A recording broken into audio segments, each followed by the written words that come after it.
Good afternoon. Good afternoon. Y'all could do better. Good afternoon. Good afternoon. Wow, this is amazing. I love it. You know, when we first decided to do this, I was like, you know, maybe it'll be 30, 40 people in the room, but you guys have done an amazing job by coming here far. I know people have come from Conyers and Fayetteville, and this is just an amazing event. My name is Essence Johnson, and I am the chair of the Cobb County Democratic Committee. Thank you. And I want to welcome you to the Black Men Forum, our first Black Men Forum. But let's not make this our last. Okay? This forum is long overdue, and I mean long. We are eager to hear from you, hear your voices, your concerns, your positions on so many pressing and critical issues today, which certainly will impact you and your family tomorrow, the next generation, and the next generation to come. I know some of you are feeling a sense of hopelessness when it comes to politics.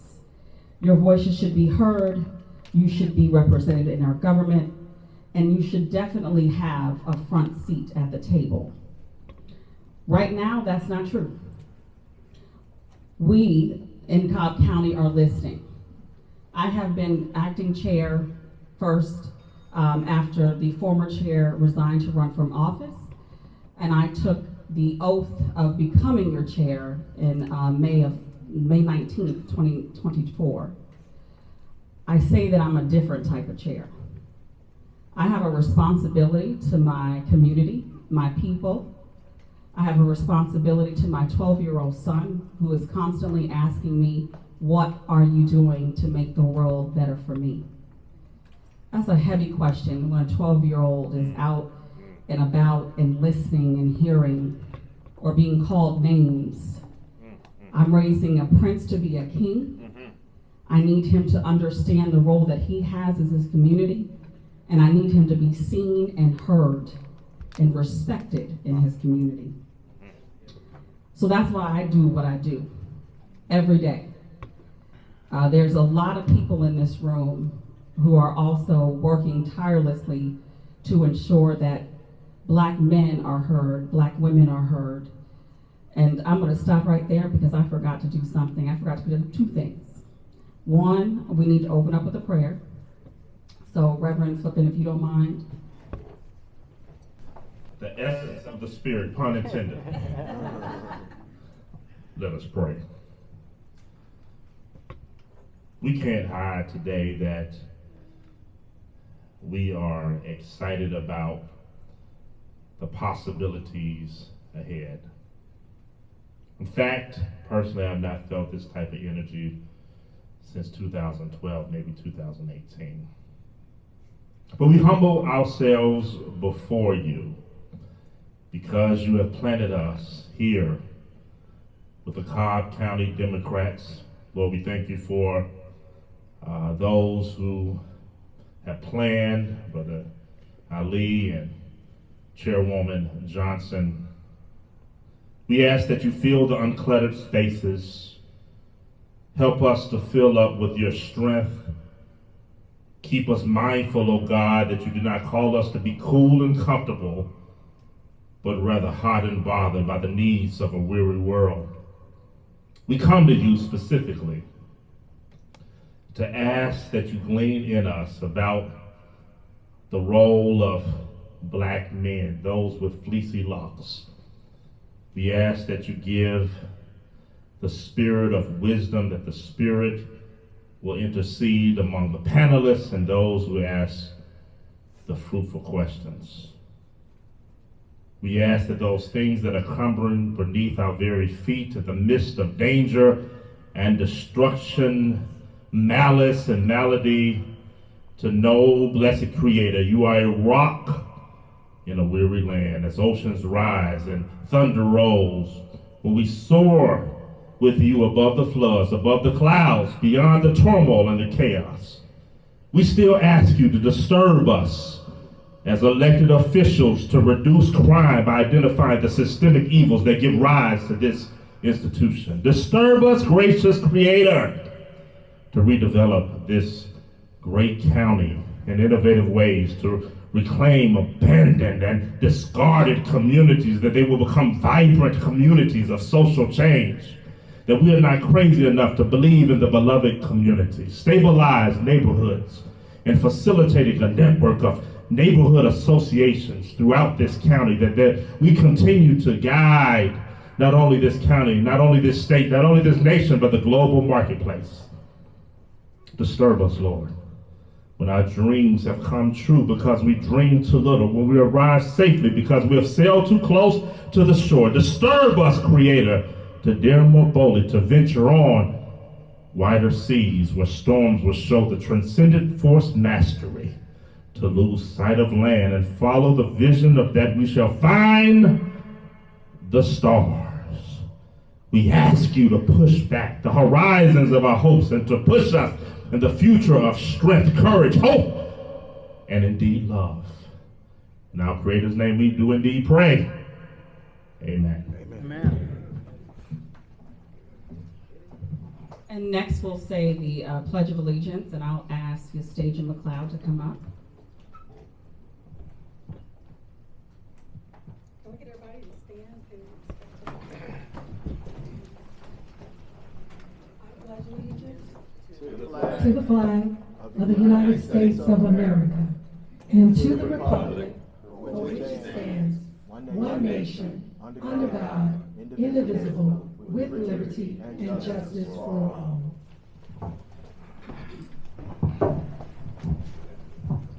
Thank you. So I'm gonna get back to my speech now, because I got so excited. You guys really have excited me. The number of minority voters, and I use that word minority only in context of numbers, because we are majority, and political leaders is growing. Now more than in any other moment in the last 50 years, it is time to make your voices heard. There is no path forward without you. Your voice is powerful. Black men, your voice is powerful.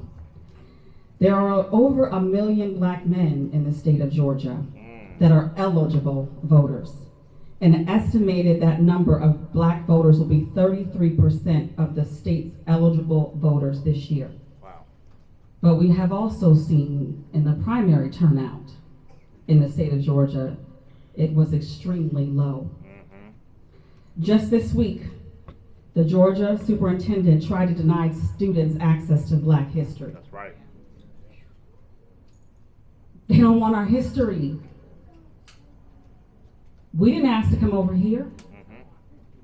We're living in a place that we don't have a foundation. We don't have Africa to go back to.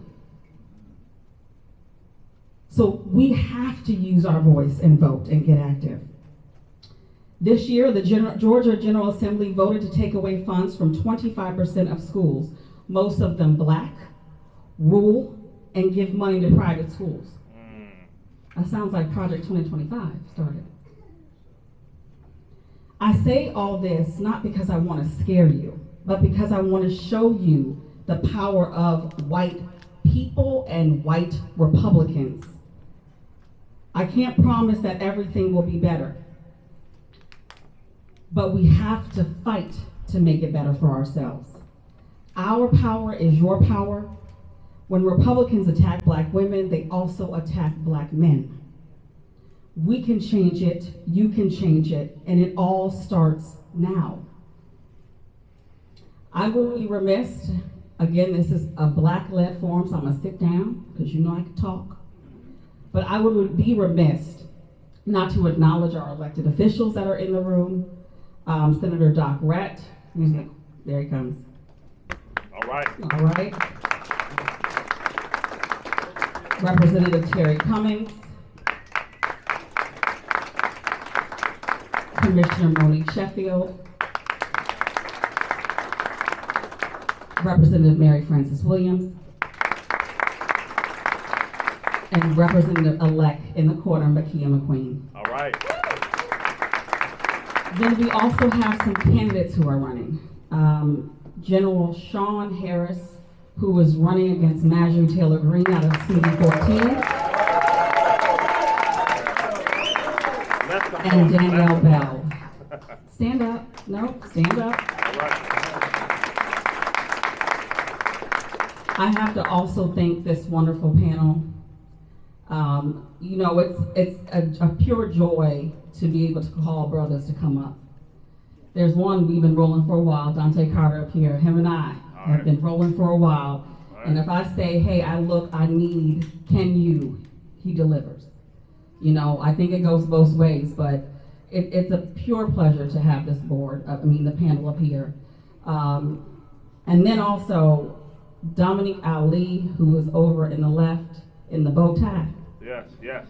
He has definitely stepped up and merged our passion together of, I want to do it, but I need people to lead. And he has definitely done that. I also want to give many thanks to the Georgia Democrats. We have an official representative here, Ms. Carla Wiley here, who is a part of the Harris campaign and has been just going hard for us, no matter what time it is that we have been doing this. We also have Hunter. Hunter is right there, so there's always something to do to get involved. He actually is an organizer for the South Cobb part of Cobb County, which is vital. If anyone doesn't realize, Cobb County is one blue, but District 4, which is South Cobb, is the nucleus to us. That's true. But also a large propensity of voters that do not come out that look like us. And then to the volunteers that have stepped up, to the two brothers in the corner that have been lifting and serving and setting up, I appreciate you. To Peru Benders, she does our social media, she does a lot of things when it's like, you need help, she's there for you, so I appreciate that. And then also to the post 296 under Commander Parker. We cannot have a facility, it's hard to find in Cobb County if you've ever looked for one that holds people. So I'm just grateful for the American Legion for hosting us. And now I'm gonna pass it on to Darren Owens. And Darren Owens comes from the National DNC. He is the Director of Black Coalition, and he is ready to get up here and just provide some information. So remember, if you have questions, we're gonna do it like church. We got a little bucket, and we can pass them on down.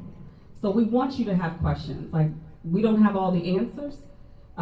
We wanna know what you're thinking. So here's a time, if you wanna stand up, you can and ask your question. But we need to hear you. We need to listen. We need to ingest all of this information. Because it's important for us to be able to do work, and me as a leader in Cobb County and all the elected officials and those that are trying to be elected officials, we need to make sure that you have the top seat at the table. All right?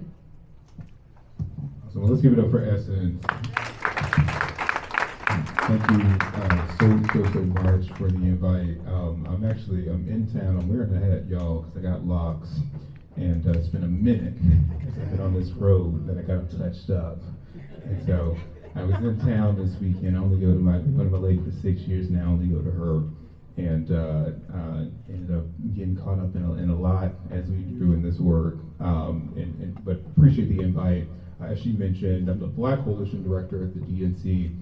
But I'm a son of Georgia. Still got a Georgia ID. I'm on loan in DC. Through the election, but Georgia is always on my mind. I worked 2018 Stacy and saw the energy. I think someone mentioned it. We haven't felt this since what feels like 2018 or 2012 or 08 Obama. Essence asked me to talk a little bit about kind of in a national landscape what we're seeing with Black men. And most of my days are spent. Before I go, I gotta shout out Carla, y'all. Any and every time I need anything in Georgia, she is the first person I call. We talk way more than I shouldn't say way more we need, but I mean, we talk so often. I know folks when they're let your phone ring, and it's probably Carla. She's so great, she's so helpful, and I appreciate you. I want to give you your flowers in front of everybody. I appreciate you for the work you're doing. advocating for us. But my role is similar to Carla's, just at a national level. The DNC, we are in all 50 states, plus the 7 territories. There are black folks everywhere. I was at an event 2 weeks ago with the Vice President of Colombia, who had road twists and a black woman didn't speak a lick of English. I'm like talking to the translator to her, but when I tell you black people are everywhere, we are everywhere. The diaspora is wide. And a part of what the DNC, we do what I do at the national level at the DNC is to ensure that, whether it's, our priorities, whether it's, the issues that affect us, is a part of our party platform. It's represented in the messaging, it's represented in the events, it's represented in the things that we do. And so I want to talk a little bit about, at the national level, kind of what we are seeing with black men. Hit Strategies, Terrence Wood, who leads Hit Strategies, they've done a ton of research. They're a black polling firm and have done a ton of research for particularly black people. And some of the things that we were briefed on early on is, number one, we knew that the economy is top of mind for everyone, but particularly for black men, that is the number one issue. And we saw that black men were a little bit more cynical in their view of the economic progress. Data showed us that Trump wasn't necessarily winning. People weren't necessarily feeling like they were better under Trump. They just felt like they weren't better under Biden, right? And when we were kind of trying to sell this economic agenda of what the president has done, we saw that there were a lot more cynics than optimists, right? There were a lot of folks who were saying, well, I don't feel like I'm any better right now. And so that was kind of issue number one. And then number two, we saw that the traditional kind of lines that the Democrats usually use in past elections on social issues, when we talk about attacks on voting rights, democracy, unfortunately, those weren't moving issues for black men, right? In comparison to the economy, saying, well, Trump wants to take your rights away, just wasn't as effective as a message as we thought it would be. And so, we were kind of faced with this idea of how do we, one, ensure that folks know about the economic progress. 80% of the black economic policy agenda, we had Ice Cube, folks in 2020 talked about this. 80% of that has been achieved under this administration. 80%, right? And yet folks don't feel it. When you're paying $2 or $3 more for eggs and gas and groceries than you usually do, it is hard to say that. Black wealth is up 60%. The president, talked about it a lot, and yet folks don't feel like they got 60% more money in their pocket. And so, we saw that as well, right? That, because of the economic cynicism, some of the, through lines of pushing back and comparing to Trump weren't effective. And then the last thing I'll say before I go into some more data is that, most black men did not believe in these focus groups the promises of politicians, and so even saying, well, Biden has done this much, and he's promising to do, this much if given a second term. Unfortunately, they're like, listen, he had 4 years to do it. I ain't see it. I ain't trusting the promises. My dad says it all the time: bird in hand is better than two in the bush. If I ain't got it right now, what is it good for? And so those are some of the things that we went into the cycle knowing, right? And it's really kind of led and guided the work that we've done. So one, on the economic front, if you've been watching over the last year, the president and the vice president, anytime they've traveled anywhere, have went to small businesses, have met with business leaders, have talked about this economic agenda, whether it's the child tax credit that cut child poverty in half, whether it's in terms of insulin costs, whether it was just the myriad of economic policies. From I think the statistic is there are 2 times the amount of black businesses have opened under this administration, and they've received 3 times the amount of capital, right? There have been more federal loans and contracts given under this administration than any in history, right? And so we know those 3 lines, right? Millions more because of the expansion of Medicare and Medicaid in states. Millions more black people specifically have had health insurance, With the connectivity program, rural broadband, 55 million black households, just 55 million black households alone benefited from that program. And so we were trying to tout these policies. I am Dominique Ali, and I have the Special Events Coordinator for Cobb County Democratic Party and moderator for the event. So it is my pleasure to introduce this distinguished panel of speakers. We have Gerald Griggs, President of the State of Georgia NAACP. Dante Carter, First Vice President of the Atlanta NAACP.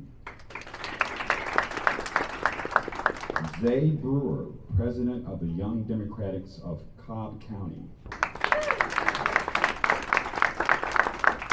And he delivered a spirited prayer not long ago. Reverend William E. Flippin, Jr., Advocate for Justice.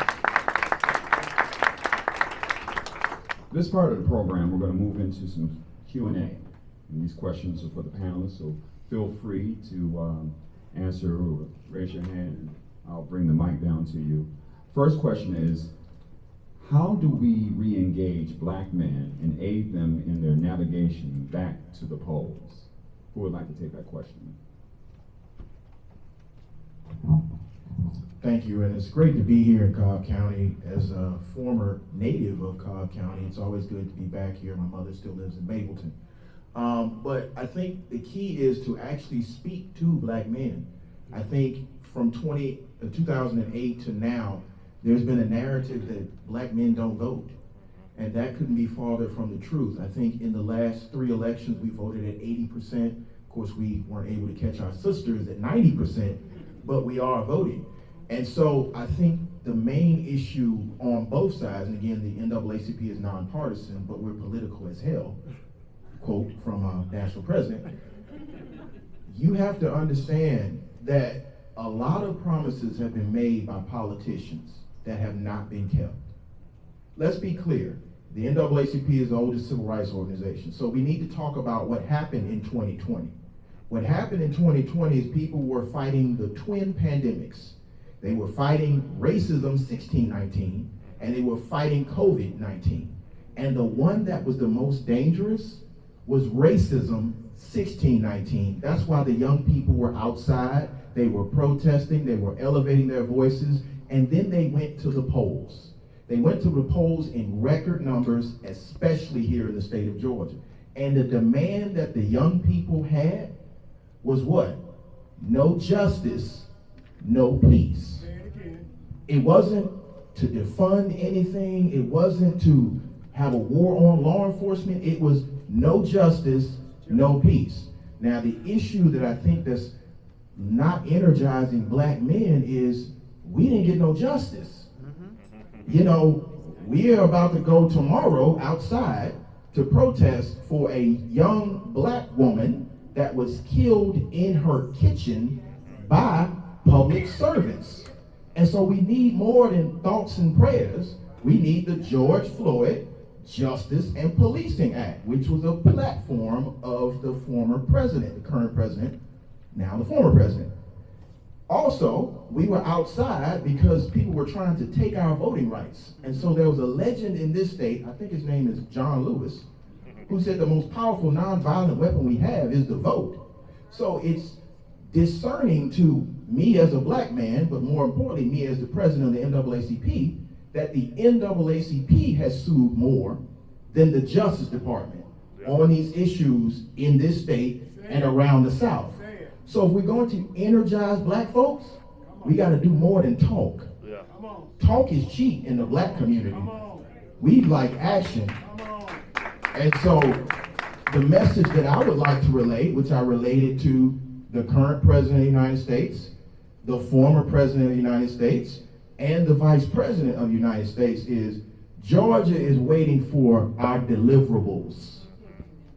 George Floyd Justice and Policing Act, John Lewis Voting Rights Act, yes, they are making some progress on student loans, but in Georgia, as well as all over the country, we are facing a backlash.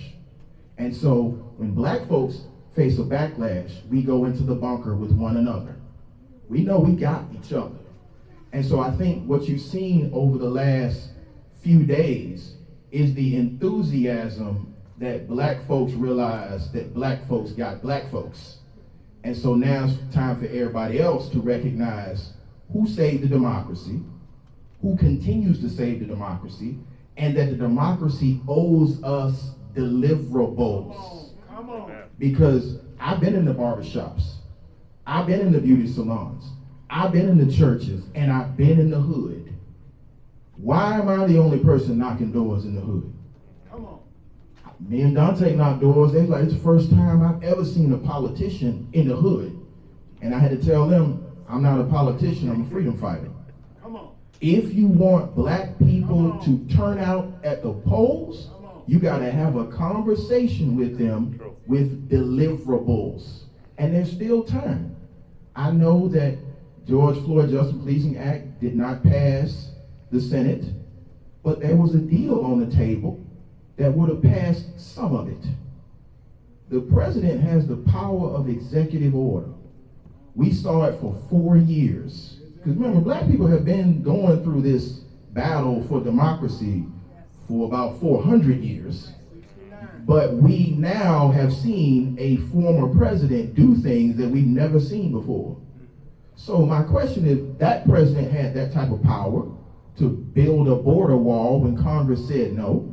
When that president had the power to lock up kids in cages, why does this president not have the power to restrain law enforcement from killing black folks? Why does this president not have the power to, by executive order the Justice Department to go after the state of Georgia, to go after the state of Alabama, to go after the state of Arkansas for silencing black voters? So, you know, I try to bring a hopeful message, and I'm hopeful, but hope without action is dead. And so what we are demanding at the Georgia State Conference is, let's talk, more action. You got 6 months.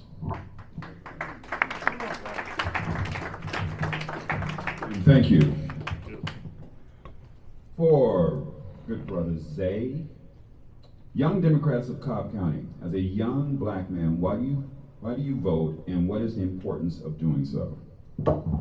Thank you, it's good to be here. I just graduated from KSU, so I find any excuse to come back to Cobb whenever, but the simple answer, and this may sound generic, is that I do not believe that a 78-year-old man who's never lived a day in his life like me should be making horrible decisions for me. And so I will get out to vote, and I think a lot of young people feel the same way, especially a lot of young women, and just young people of color overall. We are not dumb.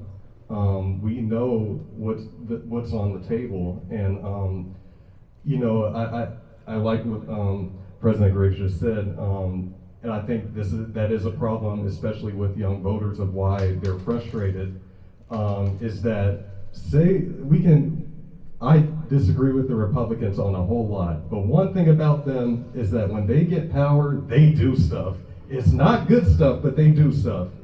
And I think that when we have the power, we have to get more bold about what we want to do and fulfill the things that we ask for and the things that these politicians promise us. And so I would say simply, I'm frustrated, and I don't believe that this ticket of J.D. Vance and Donald Trump and many other people who are running on the Republican side speak for me, and I will proudly do whatever I can to help make sure that they don't return to power. Thank you. Reverend Flippin, the church has been the headquarters for political action. Do you feel that there is a shift in the responsibility of being that bedrock? Thank you, Brother Ali. It's so good to be. Might be too close to the speaker. No, that's all right. So good to be here.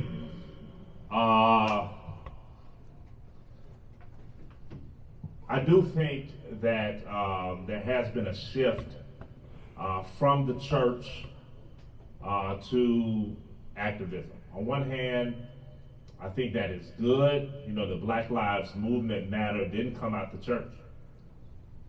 It's the realities of secularization, it's the realities of conversations of our children and grandchildren that are definitely spiritual, but not religious necessarily. That they don't feel comfortable going to 11 o'clock service, but will light a candle and with a banana or a labyrinth and find that spirituality. I don't think it's coincidence that the fastest growing major religion is Islam because of the spirituality, realities of prayers and discipline. But we have to be, as the church, responsible for that lack of activism. That's right. Mm-hmm. We take responsibility. I take responsibility. Let me give you an example. I served as second vice president of the Georgia NAACP. I used to do speeches. I used to be the figurehead sometimes of what the church and morality was all about. And one day I was just convicted. I said, how in the world can I preach about priesthood of all believers? How can I preach about us getting involved as a congregation, as a nation, and shaping the beloved community when I have not mobilized or motivated people to do so? 2022, around July of 2022, get a call from Stacey Abrams' headquarters. Can you organize for black men?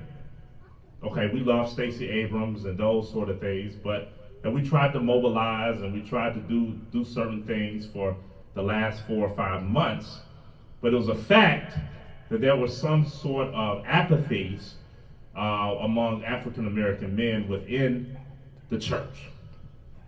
Part of that also, I believe, is the power that W.B. Du Bois said in Souls of Black Folk that pastors hoard. I'm guilty of it.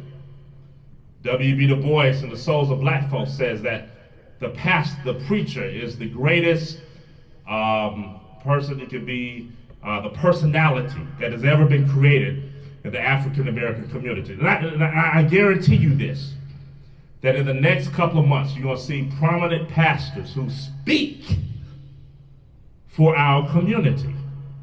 If that's the case, how are we galvanizing and listening to the conversations of African American men? Why don't African American men go to church? I'm going to tell you why.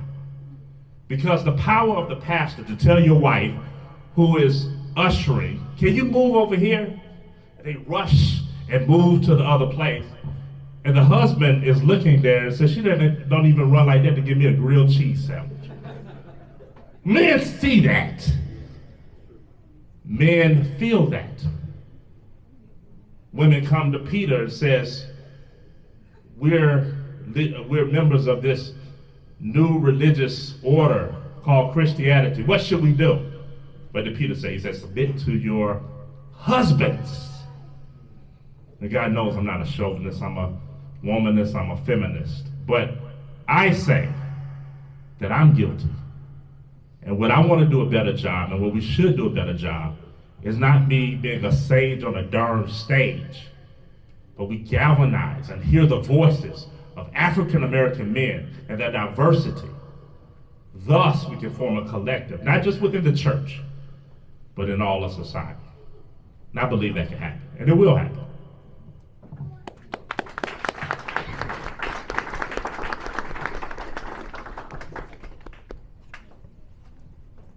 Thank you.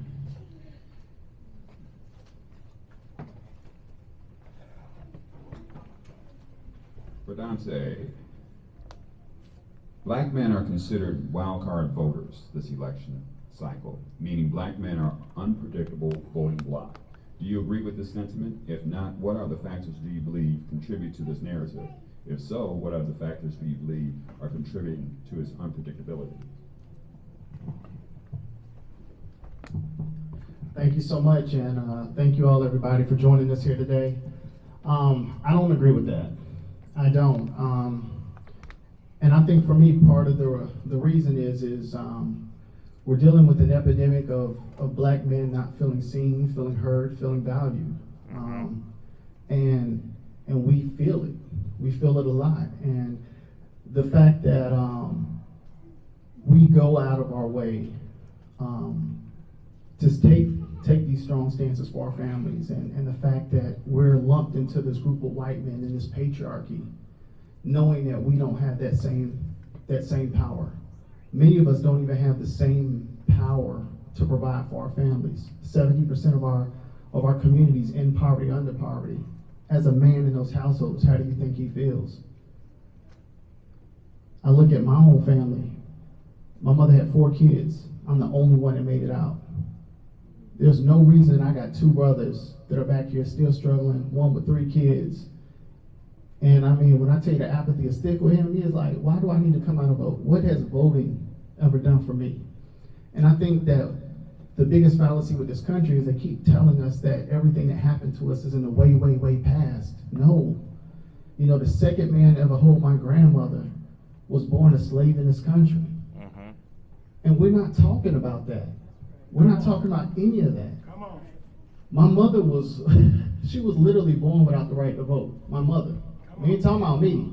Back in the 60s? Oh yeah. Just yesterday. We talking about the Civil Rights Act in 1964? Like, let's be real about this stuff, y'all. And we not being real about any of it. And then we want to go back here into these communities where 70% of them are in poverty, under poverty, and get mad that they don't want to vote. Like, they are still feeling it. Like, there's part of us. Like, there's a handful of us that made it out. There's a handful of us that are living good. But I mean, what's the reality? See, I grew up on NWA. I'm just being real with y'all. And we know what they rapped about. That's where I came from. And I mean, we just got to be honest about the conditions that our people are going through.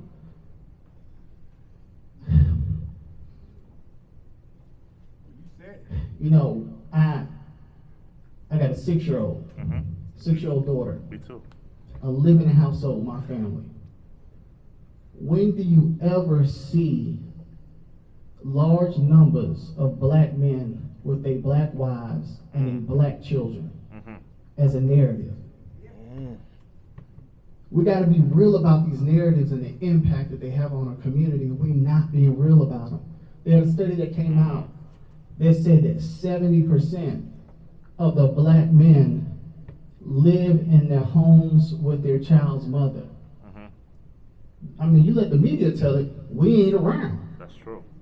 And that ain't fair to us. That's right. Good point. Because the majority of us ain't got a bunch of kids with a bunch of different women. That's right. That's not a real narrative. That's right. And so to say that, you know, to label us all as Pookie and Ray Ray, like when we talking about actually going, like, if you want us to vote, you actually got to understand the demographic of people you're talking to. And we're constantly being reminded that we don't matter. Come on.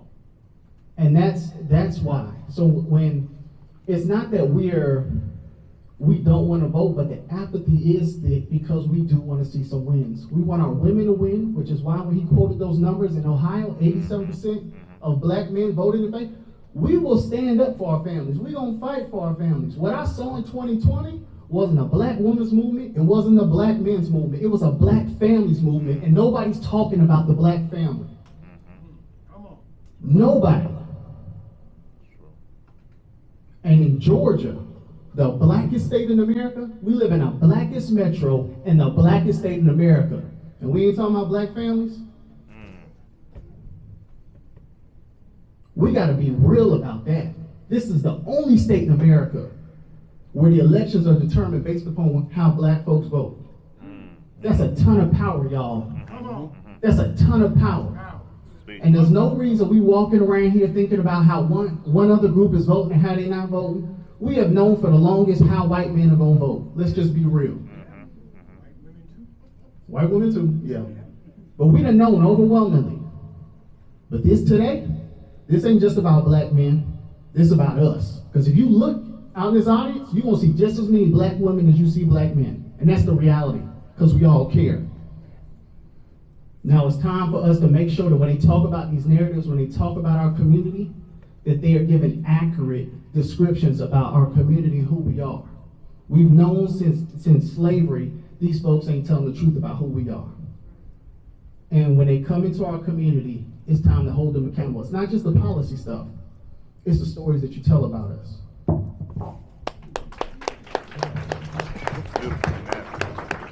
I just want to add to, and Dante did an amazing job of really nailing that question, but these narratives are a pure distraction. Yeah. They're a distraction. They want to discourage you. If you remember in 2020, a lot of the news media were saying, there's no way Georgia goes blue. There's no way, it's too red. And when we flipped Georgia, we helped flip Georgia, it was so shocking to so many people, so many white people, that such a southern state with its history could be determined by the amount of black people who vote. And so it's important that we keep the same mindset that they're just trying to distract us. It's all distraction. We just have to keep our mind on the goal ahead. Can I add to that? You know, I appreciate Dante, I appreciate Zay, but I'm gonna keep it funky. Okay? Georgia didn't turn blue. Georgia turned black. And it's real black. Come on, yes, sir. So I travel this state, not just the metro. I go down below Macon. I go out to Valdosta. I go to Montezuma, Georgia, okay? And when I go to those places, I see a whole lot of black people. And they ask the same question. When are the folks in Atlanta gonna realize this state is bigger than Atlanta? And so what our politicians need to understand under that gold dome is the gold dome is an aberration. There are more than 3.3 million black folks in this state, okay? Let's be clear, we don't fill out census because we don't want y'all to track us. So when I go into these small towns on the town square and I start looking around and I see folk that look like me, and they asking the same question, when we gonna get our freedom? Freedom means actual freedom. You know, it's a shame that I go to courthouses all over the state, and in places where the population of black folks is 15%, the courthouse is full of black folks that are the defendants. We gotta talk about how this system is disproportionately incarcerating black folks. We gotta talk about how the NAACP is providing health care because the governor and the folks under the Gold Dome don't want to expand Medicaid and Medicare.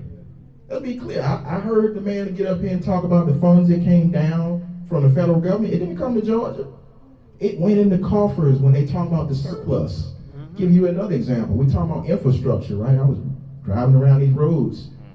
The governor only released, what was it, $1.2 billion when the federal government gave us 1.5. Where the rest of that money at? These are the questions that black people are asking. They are asking, we turned out the vote. And I'm gonna correct Zay a little bit. We turned out to vote in 2016. We turned out to vote in 2018. We turned out to vote in 2020, and the only people that were shocked was the media. Okay, we turned out to vote again in 2021 when we sent a Jewish and a black senator to Washington for the first time in American history. But we weren't done then. We turned out again in 2022, and we will turn out in 2024. The only question remaining is when we're gonna stop this narrative that white women in the suburbs change the course of American history, because we're in the suburbs right now, right? This is suburban Atlanta. I love all of my brothers and sisters, but I only see 2 white women in here. 3, I'm sorry. But we the ones that go vote. We the ones that stood in them long lines when the NAACP was giving y'all water and food, and then they criminalized that. We the ones that they got these unlimited voter challenges, so now they can challenge you. And people like my mama and my aunt who've been voting since they got the right to vote, like Dante said, because I'm the first person in my family, the first person to be born with all my rights. I am a 6th generation Georgian, okay? Born in 1978, Civil Rights Act was 1964. That means I'm the first. But you also know something? This is why the black men showed up for abortion. I'm also the last, because my 16-year-old no longer has her reproductive rights. Because there's a 6-week ban in Georgia. So of course black men gonna show up for black women. Why? We were born from a black woman, we love a black woman, and we have a black woman. Speak that. Yeah. So for the politicians, the pollsters, and all the pundits, don't get on TV talking about Georgia without talking to Georgia. And to the politicians that are coming to Georgia to figure out the special sauce, there's no special sauce. Every state in the South has a large population of African Americans. Alabama has one, Mississippi has one, Florida has one, South Carolina has one, North Carolina has one, Tennessee has one, and we all having a family reunion. Y'all know we had a family reunion about, 5 days ago? Where all the black people got together and said, you know what? This ain't turning out the way we want it to. So we love Uncle Joe. He's great. And again, I'm taking my NAACP hat off for a moment. We had a family reunion in Las Vegas. And in Las Vegas, we made a decision. So all this backlash y'all seeing is a meme going around on the internet that said they weren't mad at Joe. They were mad at that colored girl. And trust me, she black. She went to Howard. She plays AKA at Alpha Chapter. She likes her hot sauce on her greens. So she straightens her hair like everybody else. So what I just want us to leave here in Cobb County, one of the bluest, blackest counties in Georgia, because Cobb County ain't nothing but Southwest Atlanta, just kept moving west. Y'all keep it real.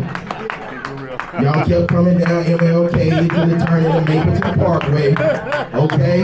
Y'all kept on going down I-20 until you went under Little Bridge, Austell. Let's keep it real. Y'all get off on Thornton Road. I know. Trust me, I know. But let's keep it real. When we demand what we deserve from a politician, we get the wins. Y'all saw what we did to the state superintendent a few days ago. That's right. Yeah, Richard. Yeah, we did. That wasn't nothing but black folks saying, hold on now. And I'm going to end on this, because my 16-year-old asked me a question. She asked me a question. She said, Daddy, I signed up for AP African American Studies. And I said, you did what? Oh, they try not to teach my baby? Oh, this is what we gonna do. Dante and the rest of y'all, I want y'all to go down to the Capitol and send a message. The black folks have something to say. So Richard and Governor Kim, if you think you're gonna take away our baby's ability to learn in this state, we known for sending politicians home. You better ask, what's her name? Kelly Loeffler. Hey Kelly, how you doing? She's on the at the very base level, we need a roof over our head. And so this administration, you'll hear, the VP talking about as part of our platform, a $20,000 tax credit. That's a down payment on a home. $20,000 tax credit for, folks to purchase their first home. In terms of some of the other economic, priorities of this administration, specifically for black men, I think home ownership is one, that we will most relate with, but businesses as well. The state got billions of dollars, and you're right, the $4 billion surplus that Kim touts, that came from President Obama, from President Biden, but what the Treasury also did, and what Department of Transportation also did in the appropriations is, they gave money outside of the state to the actual Department of Transportation, that's ran by Board of Governors here in Georgia. And what what was put into the actual law is that there has to be a certain percentage of this going to, they couldn't, the Supreme Court ruled that they can't give quotas for the actual contracts, so they gave quotas to the actual communities. The investment, the potholes that are going to be fixed, the roads, all this, has to go to a certain percentage of disenfranchised communities. And what that allowed is, it allowed,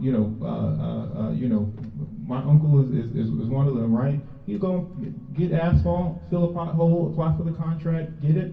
And so we saw some gains. I think someone mentioned about criminal justice reform. George Floyd Act. That was one of the things that President Biden pushed for. The Freedom to Vote Act didn't get passed, and so he actually signed executive orders. The only thing is those executive orders only apply to the federal level. But right now there are executive orders that Biden is talking about. Trump is saying, I'm going to overturn every single executive order President Biden passed. Right now, there is now, in terms of a solitary confinement at the federal level, has been barred. Everything we saw 2 years ago, Biden reclassified marijuana to create a pathway for pardons. And so there is, I think we can attach to ourselves as black men some economic achievements that we've seen from this administration. But I think, and to everyone's point, there are certain values that we hold that we can also say, listen, you don't got to have all the answers right now. I just need you to come with me, come to me with I agree that this value is important to you as well, and we can work together. And it does take all of us, in terms of like on the official side, there's so much research, so much partnership that goes into these appropriations. If you do have ideas, I encourage you to reach out to your congressional member, reach out to your senator, as they are going through appropriation processes. Right now, they're pushing, a spending bill right now, but like put in those priorities, right? Like child tax credit that cut child poverty in half. Republicans didn't renew it. They didn't renew it. We saw the data. The state of Georgia right now, Biden's giving millions of dollars to states to fund kids to eat during the summer. The state rejected it. Right? I mean, there are very clear economic things that the administration has tried to do or is doing that we have to find ways to break through, the noise.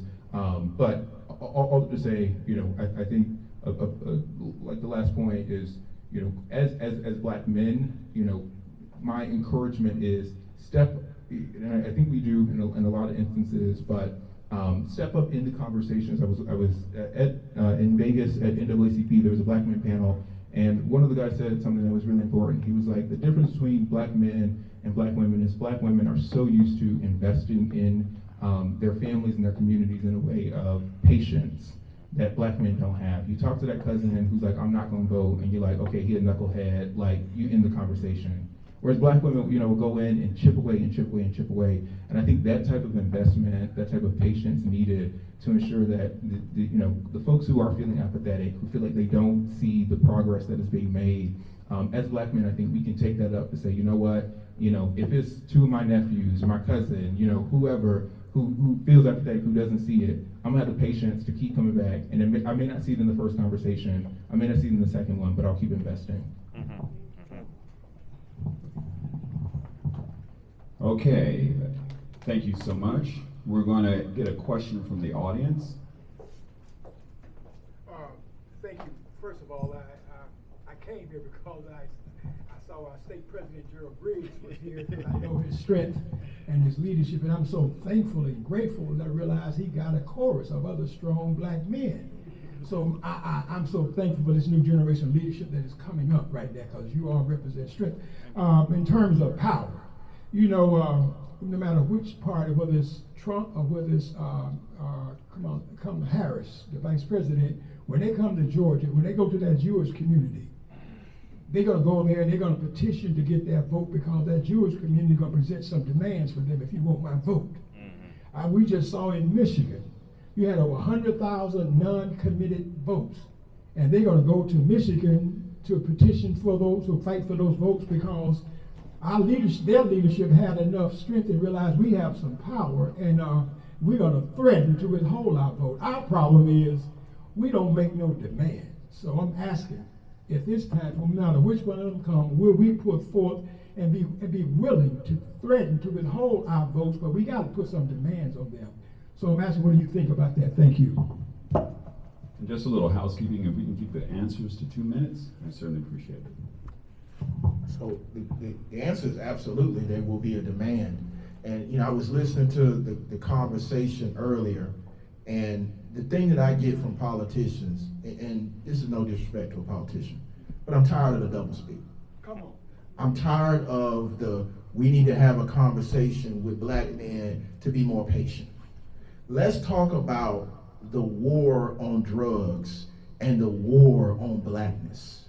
There's a reason why these individuals are disenchanted. And so the demand that we want to have is this. He reclassified marijuana, right? He can declassify marijuana. And then he can do what Governor Westmore did and pardon all those brothers that had those marijuana convictions. So again, I get it, and I love my sisters. They have patience, they can talk to each other, but brothers are a little different. They don't believe in hope. They believe in actual action. So here's a talking point that the Democratic Party needs to push back on real hard. Whenever we had this conversation about crime, Democrats flip over themselves, do backflips and all kinds of stuff to show they tough on crime. Let's be clear. There's only one place where a crime is determined. That's a courtroom, not the police. And so you can be tough on crime by being pro-justice, meaning making it easier for judges and lawyers to determine what actually happened instead of forcing police on black communities. Because that's why many of the young brothers are disenchanted and they can't vote. Because they are what? Convicted felons. And so if we're not being realistic about what the president can and cannot do, yes, he's at the federal level. This former president did sign the 1994 crime bill. And so that's one of the reasons why there was a pushback on him. Now, with the current nominee, she was a very progressive prosecutor. She needs to push her progressive side of her prosecution, meaning forgiving low. I know, but this is important. If you want to actually turn out the black vote, I'm just saying. We need to push rehabilitation. We need to push reintegration. We need to push repatriation by restoring their ability to vote. You have a candidate running for president who is a convicted felon, which means he cannot vote. But you got black men out here saying, man, a convicted felon can become the president of the United States, but I can't get no small business loan. That sounds like a policy that needs to be pushed there to re-energize these young brothers. So I'm just giving you some policy examples of things that can be done right now. And I just want to say really quickly.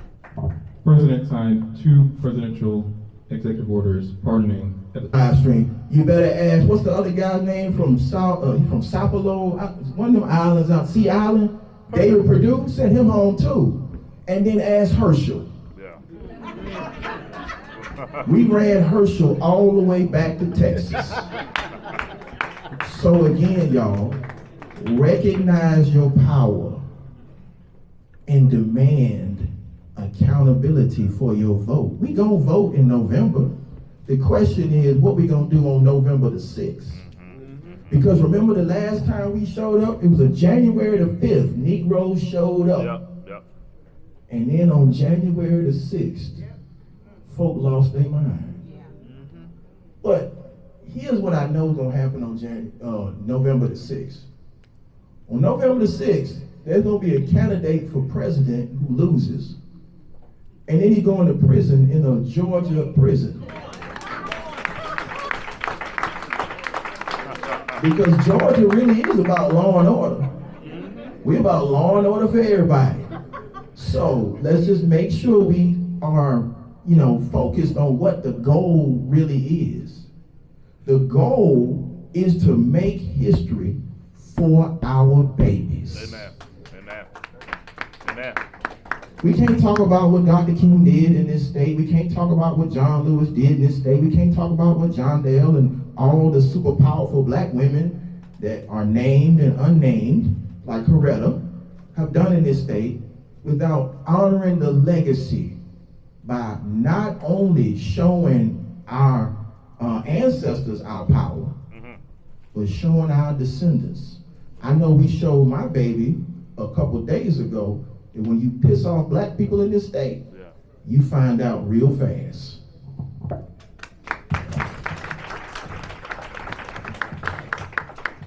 Okay, now we have a question from the audience, an attendee questionnaire.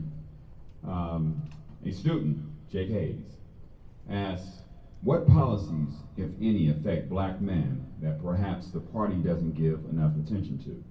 Reverend? Oh, we can go, okay. Yeah, ooh.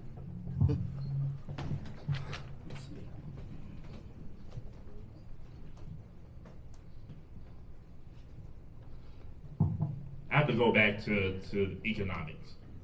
I don't think that, even though the party has done a great job with research and demographic research, but the economic realities to understand why black men are more cynical when it regards the psychological realities of that. Because when you say that a man is more cynical, it's, to me, subtly say that they're weak, that they can't provide. When you look at like shows, which is my favorite, like Good Times, the biggest struggle was James, the father figure, trying to make ends meet, but still trying to be ethical. And Florida used to be the conscious of that ethic reality. So to not only just look at research and crunch research, the demographics, and to do a great job with that, but to understand the burden of the black man, this has been mentioned, as the protector, that want to be the protector, and how it's harder and harder it is for most of us and our fathers. My father told me that, you know, my wife doesn't have to work. That is something that she doesn't have to do. Now, if she decides to do that, you're the one that's going to get the 2-3 jobs, not her. That's right. But we have it, and I think that's what manhood is about, the understanding of that. But it is pressure.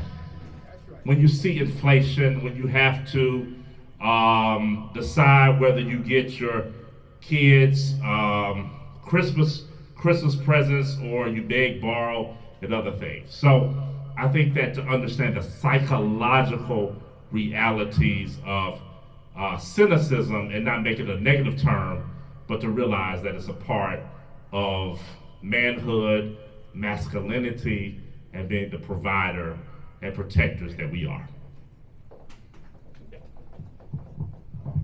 And appreciate, I think, all the wisdom that is coming out. I'm like Gerald, I'm gonna take off my DNC hat, talk to y'all as a black man. You know, one, I love that you talk about, I was like trying to take notes and come back to stuff, but you know, one of the things that I literally wrote down is all masculinity isn't toxic. And I think that is something within the party, you know, that we are working through. I think, you know, we can talk about the data and we see that, you know, not just black men in general don't always feel like they are seen in the Democratic Party. It feels like women or LGBTQ issues, abortion, reproductive rights, whatever, is taking the forefront. And so the issues, you know, that we feel most important to us aren't always highlighted. And we are, you know, aware of that and focused on that. And I agree, right, that like all masculinity isn't toxic. And what we have to do as a people, as a party, is finding out those values of wanting to be a protector, wanting to be a provider. How can we correlate those into, like Gerald was talking about, the policy positions that we are, you know, looking for our elected officials to push? If I want to be a provider, how can I ensure that my vote carries that value, right? How can I ensure that my vote, you know, carries the value of protecting black women, protecting my family, protecting my community? We, you know, every, you know, focus group that we do, black men just aren't looking at their family as the binary wife, children. They're also thinking about their community. You know, I say this all the time, that black people have 2 surveillance systems in our community, right? A lot of times it is the police, but the other one is the folks, you know, who's sitting on the porch watching every day, that's coming to you afterwards saying, hey, I ain't seen this car in a while. You know, they stopped in front of your house, you know, and we care. We care in a way that I don't think is always translated in media. I don't think is always translated in the messaging and the platform of the party. And so, you know, in terms of policy, I mentioned I spent 2 years in Senator Ossoff's office. One of the things that I personally worked on with, on the way to Kim's team as well, if they're watching.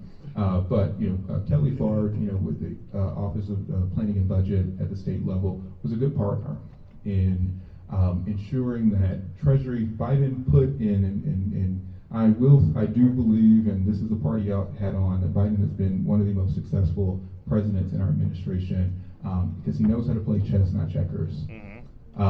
In terms of the homeowner assistance fund, COVID recovery, what Treasury put in the literal appropriations bill that made it law is that states could not get the funds until they showed plans to the federal government that they were going to ensure that disenfranchised communities, and we can't, when you put black in, you get taken to the Supreme Court and they want to overturn it, so you got to get smart sometimes about the language you put in. But they put in the law that a state will not get the money until they can prove to Treasury that they have a plan to ensure that funds are going to disenfranchised communities. And what Biden remembered from the recovery bills under Obama administration is you had these really great programs to keep people in their homes, after, from foreclosure, and yet the folks who were showing up to the offices to get those resources aren't the folks who look like us who needed it most. So what Biden did is he said, you know what, we're gonna go, and if it takes 3 times, we worked, there were many drafts, many back and forth with the state, with Treasury, on ensuring that the state had a plan to, 1, market to black communities, to ensure that they knew from everything from billboards and signs in black communities to know what website they needed to go to. There was funds in the appropriation package for technical assistance. The state needed to put in their plan. What about the folks in rural areas? Are you going to take hotspots? Are you going to take vans? Are you going to take computers to ensure that folks can access this, in a virtual world? And so, in terms of the policies that we see that affect black men, home ownership is one of the largest vehicles of wealth creation in America.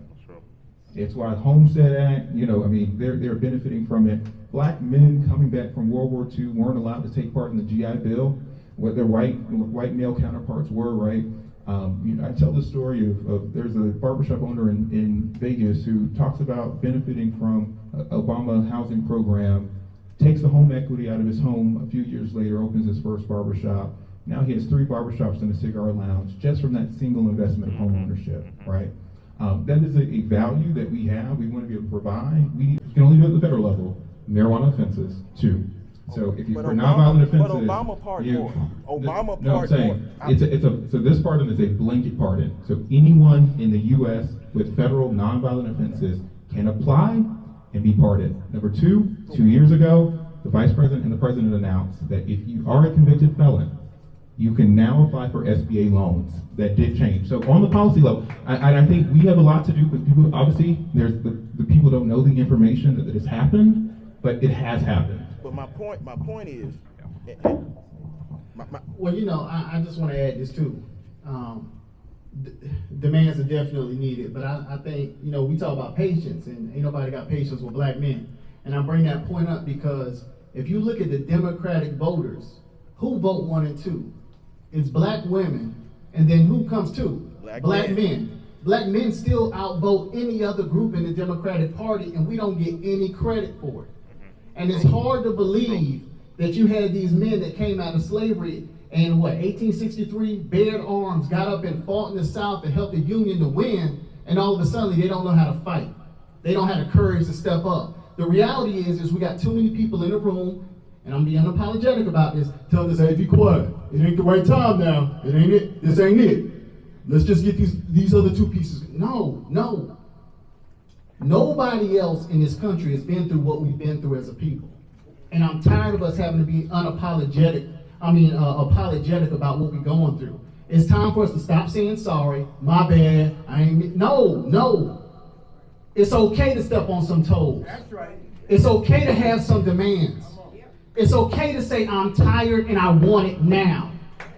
There's no reason that everything that we're saying right now sounds the same thing that they said on that March on Washington back in the 60s. John Lewis in here talking about police stop killing us. We just had a 2020. Are we serious? But y'all well, how come black men aren't overwhelmingly voting? Again, let's be clear. We still number 2 in terms of Democratic voter turnout. It ain't like we in the bottom. We're not in the bottom. We are still overwhelmingly supporting our sisters in this fight. But what I want to be extremely clear about is the fact that, listen, it's time for us to start moving some of these bougie Negroes out the way. And I don't know how else to say that.